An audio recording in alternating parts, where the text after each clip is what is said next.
was 5 months pregnant when my own best friend pushed me down the stairs, and I lost my baby. My younger brother tried to sue her, but the people backing her framed him for assaulting a client. In the end, his law license was revoked. I begged my husband to help us. He promised me that he would, but the very next day my brother was taken away. He was arrested on false charges of rape brought up by her lawyer. That night, I went to my husband's study, desperate for answers. What I heard instead was his conversation with the lawyer. Mr. Breitbart, the connections on that side are already settled. Your wife's brother won't be getting out anytime soon. But if she ever learns that you're the one who had her brother framed and thrown in prison, I'm afraid she won't be able to accept it. Stellan's gaze was heavy, and his voice, once the very sound of safety to me, was cold as ice. Only by sending him to prison can I force Ayanna to release a clarification video. Zella didn't mean it. She pushed Ayanna because she was terrified I would abandon her for my wife. I will never let Zella go to jail. As for Ayanna, I'll make it up to her. She'll never know the truth, not in this lifetime. My body trembled as the words sank in. I staggered back, unable to stop the tears streaming down my face. The man I once saw as my salvation, the one I entrusted with my heart, was the very devil who had sent my family to hell. He sent my brother to prison for the sake of my so-called best friend, without even caring that she was the one who killed our baby. I could no longer hold it in. With shaking hands, I pulled out my phone and sent my father a message. Dad, I agree now with what you once asked of me.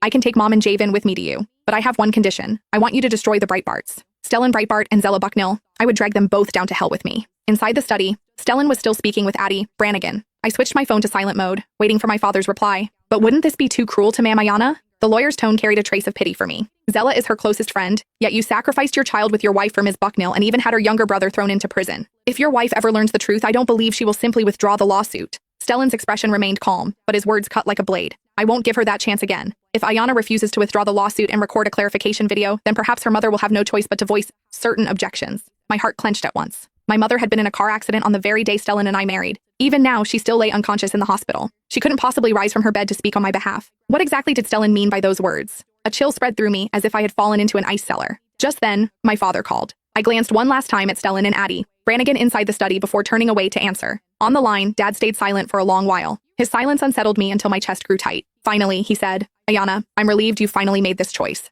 Ever since your mother left me all those years ago, I've never stopped searching for the three of you. But at that time, my family faced a crisis. By the time I came to my senses, your mother had already disappeared with you and your brother. Regret colored his voice. I, too, thought back to that time. I was 6 years old when we left with Mom. I still remembered pieces of it. She had left because Dad had wronged her. Before meeting Stellan Breitbart, I never trusted any man besides my younger brother. It wasn't until Stellan appeared, until I became close friends with Zella Bucknell, his childhood sweetheart, that he began pursuing me. He courted me with unwavering persistence for 3 whole years. In the end, I let myself be moved and chose him. I never imagined the man I had chosen so carefully would one day betray me just the same. The thought made me tremble uncontrollably. Forcing myself to stay calm, I replied firmly, Dad, about that, I have no right to forgive you on Mom's behalf. You know very well about her current condition. I need your help. In return, I'll agree to the marriage alliance you proposed, so long as you help me destroy the Breitbarts and save my brother. Only then did he seem to understand what had happened. His voice hardened with anger. The only reason I sought out a marriage alliance for you was because I believed Stellan was unworthy of your trust.